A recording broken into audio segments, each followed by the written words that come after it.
One of the things that really amuses me is when people say to me, "But Dave, I don't have any stories that I can tell." And the way I look at that is, it's like a challenge. Usually within 60 seconds, I can entice a story out of somebody's brain.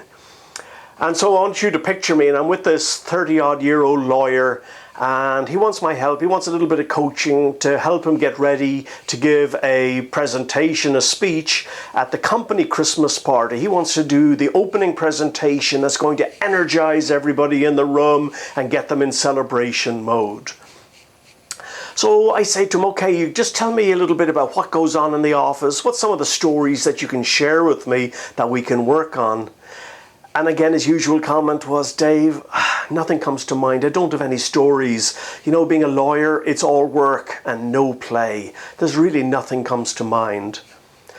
So we stop and we go for a cup of coffee, and I'm giggling in my brain in a few seconds because he starts telling me a story about, "Dave, you know, it's crazy the work hours that we have. We don't just finish in the office. When we go home, we're on our iPhones, we're on our laptops, we're checking messages to make sure we don't miss anything important."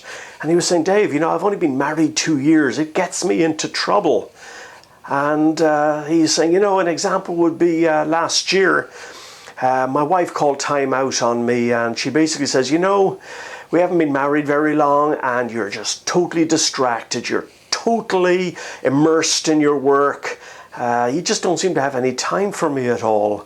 And she says, 'You know, it's time we had some family time. We are going to have a vacation in Hawaii. We're going to have beach, we're going to have pool, and you are going to be totally away from any work activities.' And my friend says, 'You know, Dave, I'm a smart lawyer. I could tell by the look in my wife's face that this was really serious. I booked the holiday, and there we were out in a beautiful resort in Hawaii. But Dave, you know, I got into trouble on about day 3. So we were both at the pool, nice and relaxed, having a cocktail, and I decided to go back to the room a little bit early. And then half an hour later, my wife comes back to the hotel room as well. And that's, Dave, when I got into trouble. When she opened the door and walked in, what did she see? Dave, the saddest sight in the world.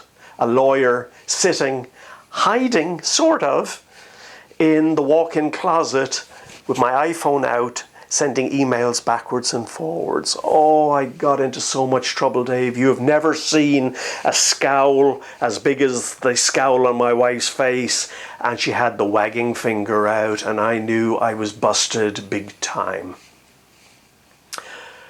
When my lawyer friend finished telling me that story, I said, "That is absolutely brilliant. That is how you're going to start off your Christmas presentation, your Christmas speech.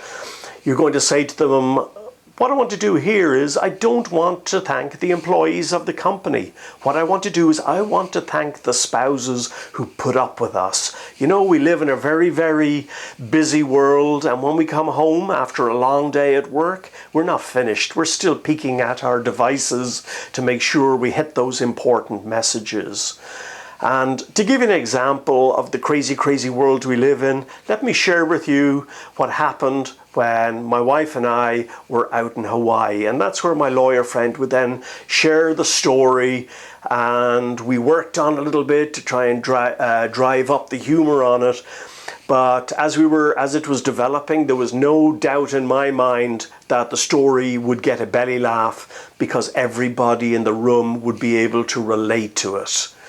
And again, I just look at it, anytime somebody says to me, "I've got no stories, Dave," I look at it, okay, this is a challenge. Within 60 seconds, you're going to be telling me something that we can use.